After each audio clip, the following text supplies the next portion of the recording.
अल्लाहि व बरकातुहू। अल्हम्दुलिल्लाह अल्हम्दुलिल्लाह नहमदुहु व नस्तईनुहु व नस्तगफिरुह। अऊज़ु बिल्लाहि मिन शुरूरि अनफुसिना व सय्यिआति अअमालिना। मन यहदिहिल्लाहु फला मुदिल्ल लहु व मन युद्लिल फला हादिय लहु। अशहदु अन ला इलाहा इल्लल्लाह वहदहु ला शरीका लहु व अशहदु अन्न मुहम्मदन अब्दुहु व रसूलुहु। अल्लाहुम्मा सल्लि व सल्लिम व बारिक अला सय्यिदिना व नबिय्यिना व क़ुर्रति अयूनिना मुहम्मद व अला आलिहि व अस्हाबिहि व अहलि बैतिहि व ज़ुर्रिय्यतिहि अजमईन। अपनी गुफ्तगू का आगाज़ करने से पहले मैं आप सबको इस बात की मुबारकबाद देना चाहता हूँ कि अल्हम्दुलिल्लाह आपने इस देहात में एक ऐसा प्रोग्राम मुनाक़िद किया, एक ऐसी बेहतरीन मजलिस का इंतज़ाम किया कि जिस मजलिस के बारे में अल्लाह के रसूल अलैहिस्सलातु वस्सलाम का इरशाद गिरामी है कि अल्लाह के ज़िक्र की जो मजालिस हैं उनकी तलाश में अल्लाह के फरिश्ते रहते हैं। फिर जब वो मजलिस जहाँ अल्लाह की बातें हो रही होती हैं, अल्लाह का ज़िक्र हो रहा होता है, जब फरिश्ते उस मजलिस को पा लेते हैं, ढूंढ लेते हैं, तो उसका तज़किरा अल्लाह रब्बुल इज़्ज़त के सामने करते हैं। रब ताला की तरफ से उस मजलिस पर रहमत नाजिल होती है, बरकत नाजिल होती है, सकीनत उतरती है। और यकीनन मैं अल्लाह से उम्मीद करता हूँ कि हमारी मजलिस उन्हीं मजालिस में से होगी जिनकी तलाश में अल्लाह के फरिश्ते रहते हैं। सामने किराम, अल्लाह के रसूल अलैहिस्सलातु वस्सलाम मदीना तय्यबा में एक टीले पर तशरीफ फरमा थे। आपने आसमान की तरफ देखा, उफुक के जानिब देखा, तो आपने फरमाया, हल तरौन मा अरा, क्या तुम देख रहे हो जो मैं देख रहा हूं?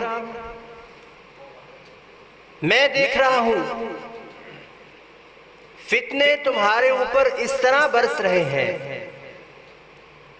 कि मवाक़िअल क़त्र, जैसे कि बारिश नाजिल हो रही होती है, जैसे कि बारिश उतरती है, जिस तरह बारिश के कतरात, बारिश का पानी घर के छत पर, सहन में, बालकोनी में, गलियों में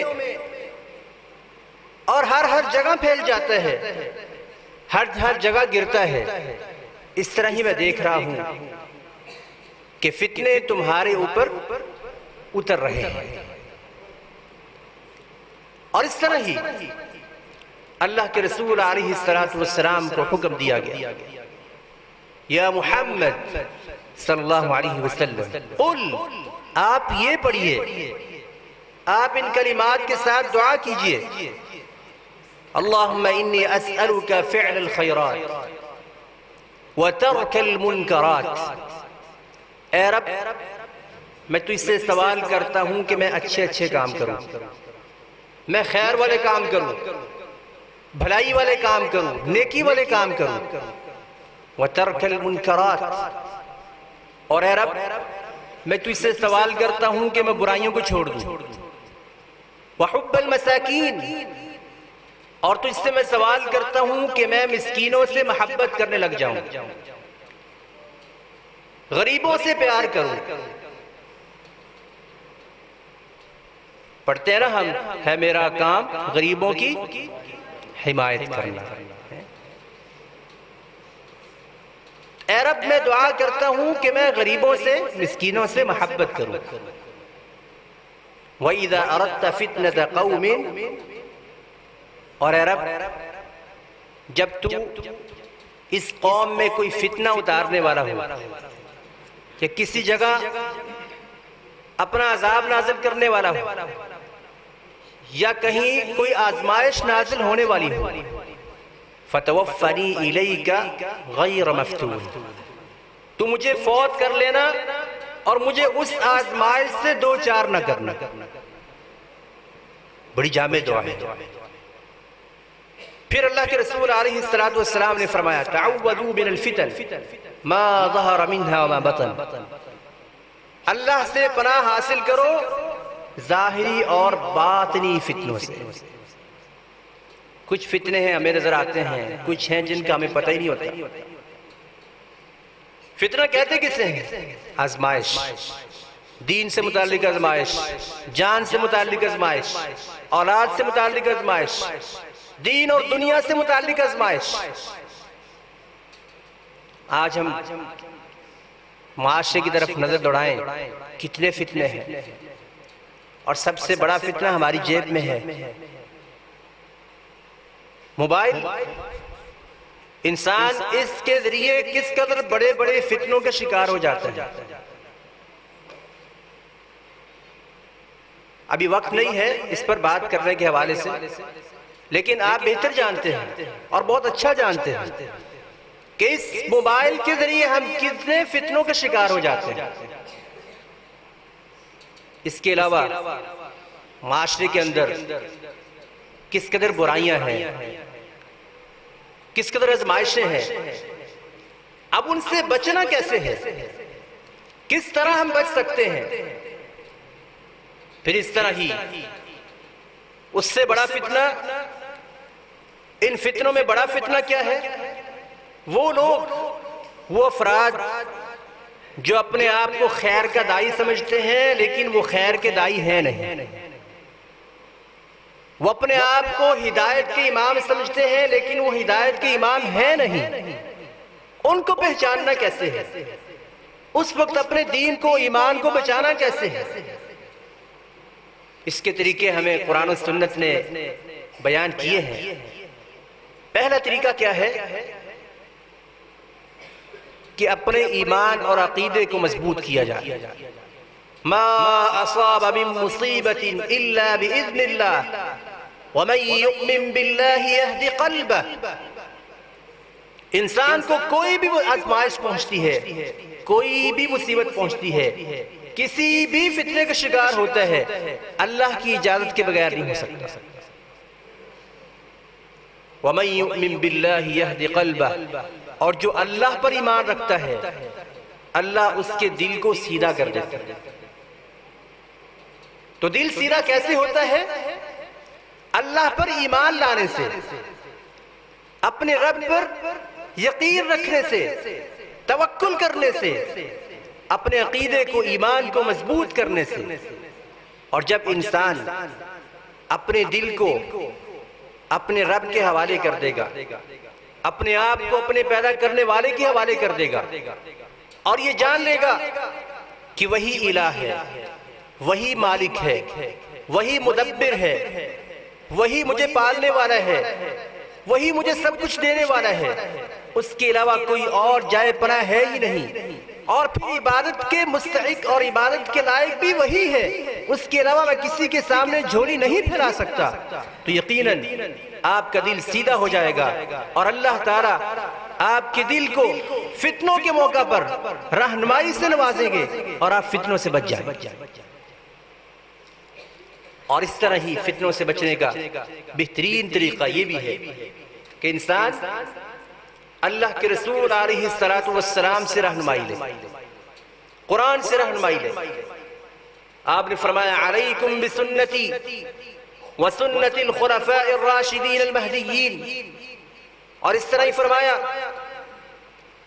तरक्तु फीकुम अमरैन, लोगों में तुम्हारे अंदर दो चीजें छोड़ के जा रहा हूं,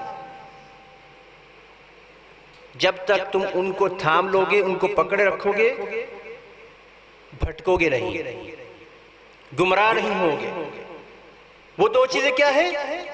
किताबुल्लाह व सुन्नती, अल्लाह की किताब और अल्लाह के रसूल अलैहिस्सलातु वस्सलाम का तरीका।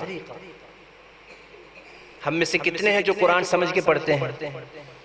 कितने हैं जो कुरान तर्जमे के साथ पढ़ते हैं? कितने हैं जो अल्लाह के रसूल की हदीस पढ़ते हैं?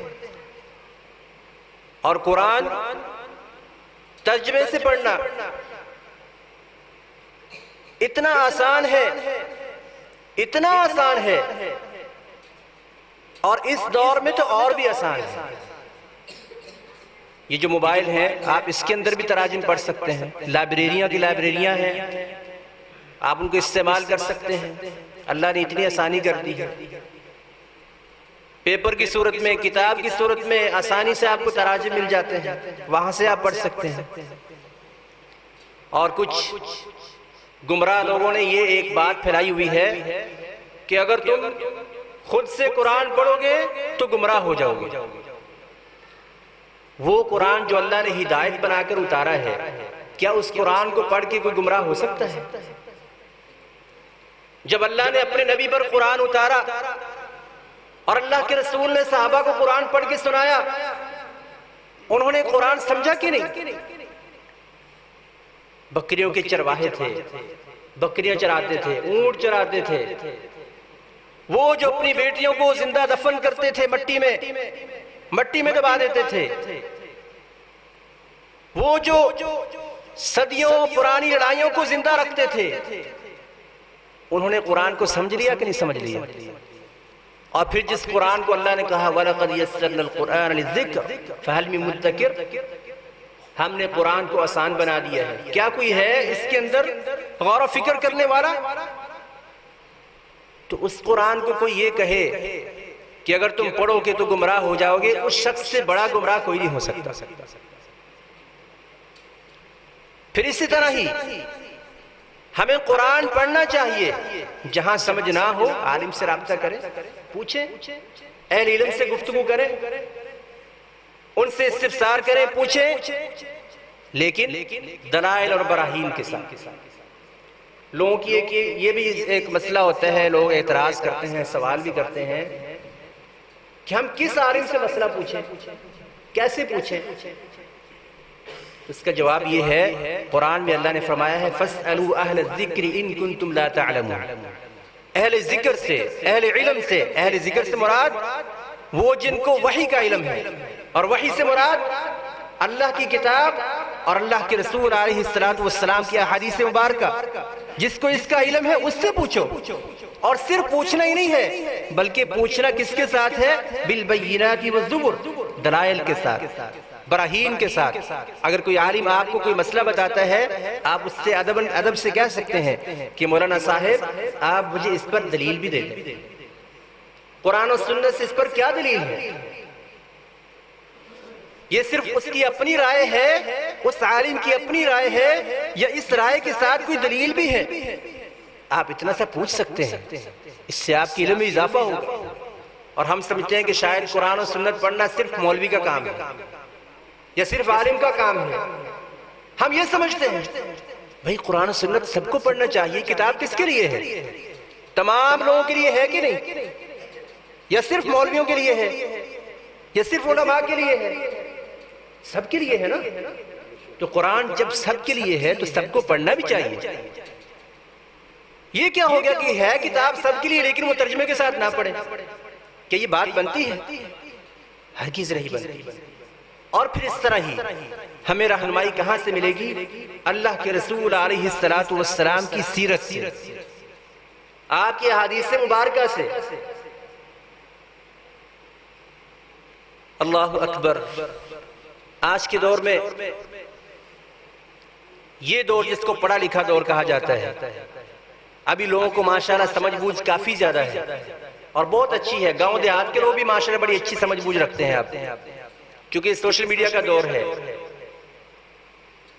खैर लोग इसको तालीमी दौर भी कहते हैं, जो भी है, लेकिन बहुत से अफराद पढ़े लिखे हैं। एक जमाना था कि लोगों को लिखना पढ़ना नहीं आता था, तो माशाल्लाह हर एक लिखता भी, बच्चा लिखता है, पढ़ता है, आसानी के साथ पढ़ता है, बूढ़ा भी बात समझता है, लिखता भी है, पढ़ता भी है, कितनी आसानी है। तो हमें अल्लाह के रसूल अलैहिस्सलातु वस्सलाम की सीरत और आपकी अहादीस मुबारका पढ़नी चाहिए, इससे हमें रहनुमाई मिलेगी। और हुज़ैफा बिन यमान रज़ी अल्लाह ताला अन्हु बयान करते हैं कि लोग अल्लाह के रसूल अलैहिस्सलातु वस्सलाम से खैर के बारे में उमूमन सवाल किया करते। मैं आपसे शर के बारे में सवाल करता कि कहीं वो शर मुझे पहुंच ना जाए।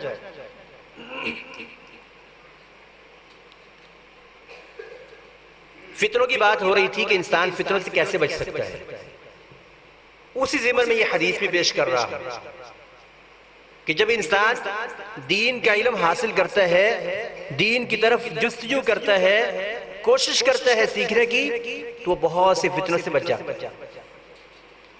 तो हुज़ैफा बिन यमान कहते हैं, मैं अल्लाह के रसूल अलैहिस्सलातु वस्सलाम से उमूमन शर से मुतालिक सवाल करता कि कहीं वो शर मुझे आ ना ले। तो पूछने लगे, अल्लाह के रसूल, हम जाहलियत में थे, जाहलियत में हम रह रहे थे, तो अल्लाह ने हमारे ऊपर एहसान किया, आपको मबऊस फरमाया, आप हमारे अंदर तशरीफ लाए और हमें खैर वाला बना दिया, हमारे अंदर खैर को जारी कर दिया, खैर को आम कर दिया। ए अल्लाह के रसूल, क्या इस खैर के बाद भी कोई शर होगी? आपने फरमाया हाँ। फिर सवाल किया, अल्लाह के रसूल, फिर क्या इस शर के बाद भी खैर होगी? आपने फरमाया हाँ, खैर होगी, लेकिन उसमें कुछ कमी होगी। आपको बहुत सी चीजें अच्छी लगेंगी और बहुत सी चीजों पर आपको एतराज भी होगा। फिर सवाल किया, अल्लाह के रसूल, क्या इसके बाद फिर शर होगी? आपने फरमाया हाँ, इसके बाद फिर शर होगी। दुआतुन इला अबवाब जहन्नम, जहन्नम के दरवाजों की तरफ बुलाने वाले लोग होंगे, खुद को अपने आप को दाई कहते होंगे, अच्छी अच्छी बातें करने वाले होंगे, हमारी तरह लोग होंगे, हमारी तरह बोलते होंगे, लेकिन लोगों को गुमराह करने वाले होंगे। और उससे बड़ा जालिम और गुमराह कौन हो सकता है जो अल्लाह और उसके रसूल की बात को पीछे करके अपनी राय को तरजीह दे, अपनी फिक्र को तरजीह दे, अपनी समझ को तरजीह दे। कुरान और हदीस से बढ़कर और अच्छी बात कौन सी हो सकती है? किसकी हो सकती है? और हमारे यहाँ बहुत से लोग ये दावा करते हैं कि वो सलफ के मानने वाले हैं, या वो मुक़ल्लिद हैं, या वो तकलीद करते हैं, या वो आइम्मा की पैरवी करते हैं। लेकिन इस वक्त जो लोग दावा करते हैं कि वो आइम्मा की तकलीद करते हैं, मैं ये कहता हूं कि वो 80% आइम्मा की मुखालफत करते हैं। इमाम अबू हनीफा रहमहुल्लाह, इमाम शाफई, इमाम मालिक, इमाम अहमद बिन हम्बल रहमहुल्लाह अजीब इमाम हैं। उन्होंने अहादीस को समझ के, कुरान को समझ के अपनी आरा बयान की और फिर उन्हीं अदिल्ला को हम तक पहुंचाया, नकल किया। उनमें कोई इस तरह का इख्तलाफ नहीं था, कोई तासुब नहीं था। लेकिन हमारे यहाँ जो तबका पाया जाता है उनमें क्या है? तासुब, तंग नजरी, लड़ाई झगड़े। हालांकि कुरान इससे मना करता है। ये है फितने, ये है आजमाइशें, ये है वो वजूहात, वो असबाब जिनकी वजह से इंसान दीन से दूर होता है। और दीगर अफराद जो गैर मुस्लिम हैं, वो जब ऐसे झगड़ों को देखते हैं तो क्या इससे लेते हैं सबक? मुतरफ्फिर होते हैं। दीन नाम है खैर का, भलाई का, इसमें समझ बूझ है। अल्लाह के रसूल अलैहिस्सलातु वस्सलाम ने देखा कुछ लोग गुफ्तगू कर रहे थे और झगड़ रहे थे। आपने फरमाया जब तक तुम्हें समझ आए गुफ्तगू करो, और जब तुम आपस में झगड़ने लगो तो उठ जाओ, अलग अलग हो जाओ। आपने झगड़े को सख्त नापसंद किया और कुरान में कहा गया वला तफर्रकू, फिरका वरीयत में ना पढ़ो, फिरकों में ना बटो।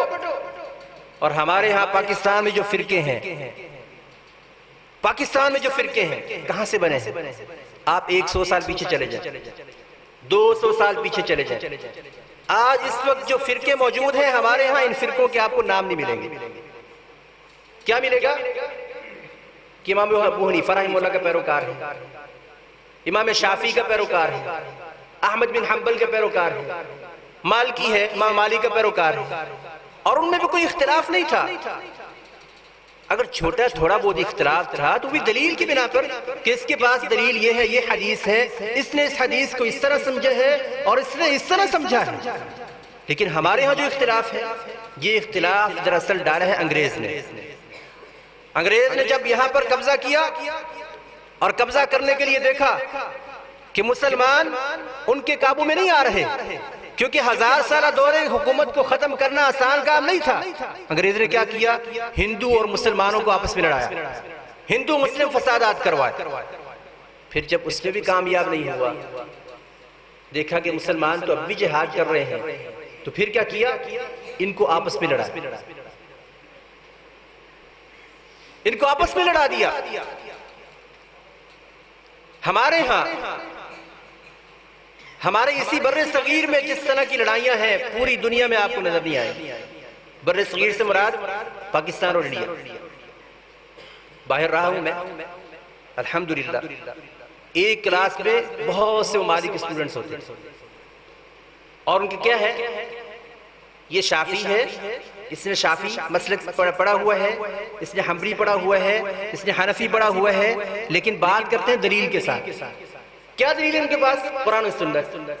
कोई इख्तिलाफ नहीं है, कोई झगड़ा नहीं है, इल्मी तौर पर आरा पेश करते हैं। लेकिन हमारे यहाँ क्या है, नहीं मेरे मौलवी ने ये कह दिया तो बस ऐसे ही होगा, इसके अलावा और कुछ नहीं हो सकता। ये गलत है।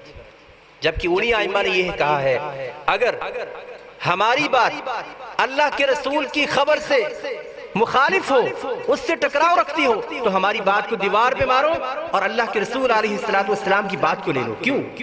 इसलिए कि उस वक्त जिस दौर में इन आइम्मा ने काम किया है, उस दौर में किसी एक शख्स के पास इल्म का जमा होना मुमकिन ही नहीं था, अब भी मुमकिन नहीं है। और उस वक्त अहादीस को इकट्ठा करना कोई आसान काम नहीं था। अहादीस उसके बाद इकट्ठी हुई है, आइम्मा हदीस उसके बाद के हैं। उस दौर में हदीस सारी की सारी इकट्ठी नहीं हुई थी, और ये कहा ही नहीं जा सकता कि सारी की सारी हदीस इमाम मालिक के पास इकट्ठी हो गई, ये सारी की सारी हदीस का इल्म अबू हनीफा रहमतुल्लाह का था, ये सारी की सारी हदीस का इल्म इमाम शाफी को था। ऐसा मुमकिन ही नहीं है। नबी के अलावा सारा का सारा इल्म किसी एक के पास इकट्ठा हो ही नहीं सकता। जब किसी के पास सारा इल्म इकट्ठा नहीं हो सकता, तो उसकी राय से इख्तिलाफ भी रखा जा सकता। कब? जब अल्लाह के रसूल अलैहिस्सलातु वस्सलाम की हदीस आपके पास आ जाए, आपका कौल आपके पास आ जाए। तो बात करने का मकसद ये है कि हम फितनों से कैसे बच सकते हैं। अल्लाह और उसके रसूल के साथ जुड़ के, कुरान पढ़ के, अल्लाह के रसूल अलैहिस्सलातु वस्सलाम के फरामीन पढ़ के। और कुछ अरसा पहले, ज्यादा अरसा नहीं है, चंद दिन पहले एक आलिम पाकिस्तान में आए थे, जिनका मकसद किताब और सुन्नत की दावत, अल्लाह और उसके रसूल की तरफ बुलाना। उनका मकसद ये है कि तुम कुरान को पढ़ो, कुरान तुम्हारी किताब है। और जिनके हाथ पर लाखों लोगों ने इस्लाम कबूल किया, ये मुसलमान नहीं कहते, मैं नहीं कहता, ये काफिरों का मीडिया कहता है, इंटरनेशनल मीडिया कहता है कि उनके हाथ पर लाखों लोगों ने इस्लाम कबूल किया है।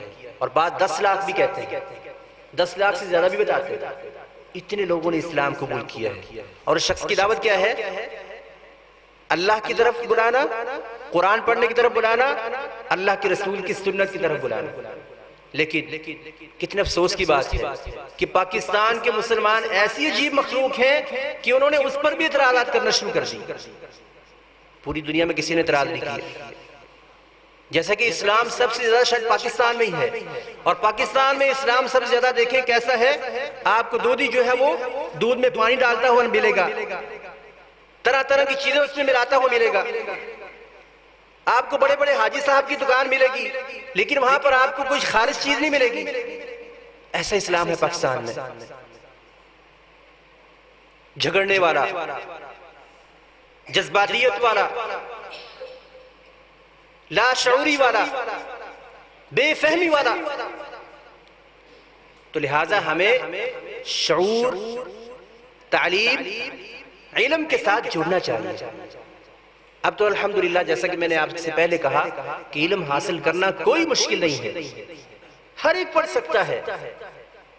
और वो जो कहते हैं ना कि आप कुरान पढ़ के गुमराह हो जाओगे, आपको इतने इतने उलूम हासिल करने चाहिए, अब उन लोगों का ये बात उनकी पुरानी हो चुकी है। उनको अपना खदशा था कि उनकी रोजी रोटी ना बंद हो जाए। शाह वलीउल्लाह रहमहुल्लाह ने बर्र सगीर में जब पहली मर्तबा कुरान का तर्जमा किया फारसी में, उनके ऊपर कातिलाना हमला हुआ और उनके ऊपर लोगों ने कुफर के फतवे लगाए। शाह वलीउल्लाह आप में से कौन कौन जानता है? कोई जानता है शाह वलीउल्लाह? नाम सुना है किसी ने? माशाल्लाह सुना है, हाथ बुलंद करें जरा, किसने सुना हुआ है? माशाल्लाह माशाल्लाह। तो शाह वलीउल्लाह रहमहुल्लाह बर्रे सगीर में मौजूद हर तबका, हर फिरका कहता है कि वो हमारे इमाम थे, वो हमारे इमाम थे। तो उन्होंने जब पहला तर्जमा किया था, उनके ऊपर कातिलाना हमला भी हुआ था और उस वक्त के मौलवियों ने उनके ऊपर कुफर के फतवे लगाए थे। अभी अंदाजा करें कि वो किताब जो मुसलमानों के समझने के लिए है, उसको समझने पर अगर कोई कुफर का फतवा लगा दे, आप उसकी अकल पे मातम करेंगे कि नहीं? तो ये सब फितने हैं। ये है कि ऐसी शर होगी कि जिसमें जहन्नम के दरवाजे की तरफ बुलाने वाले होंगे, हमारी तरह गुफ्तगू करने वाले होंगे, हमारी तरह के इंसान होंगे। तो आपने फरमाया फ़अतज़िल तिल्कल फ़िरक़ कुल्लहा, तुम इन तमाम फिरकों से अलग हो जाओ, इन तमाम फिरकों से अलग हो जाओ। तो फिर हम क्या करें? हम अल्लाह और उसके रसूल की सुन्नत को थाम लें, अल्लाह की किताब को थाम लें और अल्लाह के रसूल अलैहिस्सलातु वस्सलाम के तरीके को थाम लें। अल्लाह ताला हमें हर ज़ाहिरी और बातनी फितने से महफूज रखे। वक्त कम है तो मैं इसी पर जो है अपनी बात का इख्तिताम करता हूँ। अल्लाह ताला हमारी इस्लाह फरमाए और हमें ईमान की सलामती अता फरमाए। वमा अलैना इल्लल बलागुल मुबीन।